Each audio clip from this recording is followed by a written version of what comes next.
రోలింగా పాత్రిక మిత్రులకి మీడియా సోదరులందరికీ నమస్కారం. సో రాజమండ్రిలో ఆర్పిఎల్, సో ఇది భరత్ అన్న, అద్దరపు వాసు, అలాగే రౌత్ అన్న, అలాగే కాబోయే శ్రీనివాస్ గారు ఎంపీ గారు అండ్ వీళ్ళ ఆధ్వర్యంలో ఈ ఆర్పిఎల్ జరుగుతుంది. సో స్టేట్ వైడ్గా పిల్లలు రావడం జరిగింది ఇక్కడ. సో అందరికీ అన్ని టీములకి ఆల్ ద బెస్ట్.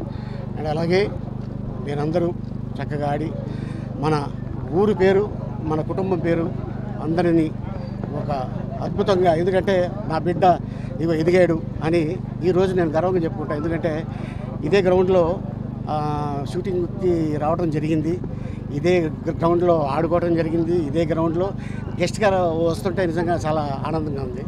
అండ్ ఎందుకంటే ఇది చాలా అద్భుతమైన గ్రౌండు. ఎంతోమంది గొప్ప గొప్ప వాళ్ళు ఈ గ్రౌండ్ నుంచి వెళ్ళిన వాళ్ళే, ఈ కాలేజీలో చదివిన వాళ్ళే. ఎంతోమంది డైరెక్టర్స్ అవ్వచ్చు, హీరోయిన్లు అవ్వచ్చు, హీరోలు అవ్వచ్చు, క్యారెక్టర్ ఆర్టిస్టులు అవ్వచ్చు, రైటర్స్ అవ్వచ్చు, నిర్మాతలు అవ్వచ్చు, ఎంతోమంది ఇక్కడి నుంచి వెళ్ళిన వాళ్ళు ఉన్నారు. సో వాళ్ళు సక్సెస్ ఎలా సాధించారో అలాగే ఈ టీములు కూడా ఎవరైతే ఉన్నారో కెప్టెన్ అందరికీ ఆల్ ద బెస్ట్. అండ్ ఇంత అద్భుత అవకాశం కల్పించిన భారత్కి thank you so much.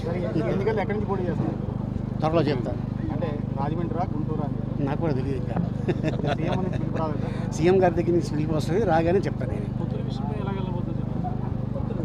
Sir పొత్తులు ఉంటాయి, నేను చెప్తున్నాను కదా. ఆ ఎలక్షన్ రోజున వెళ్ళి నొక్కుతారు చూసారా, అతను అసలు సిసల ఓటర్ మీరు, నేను కాదు. Thank you.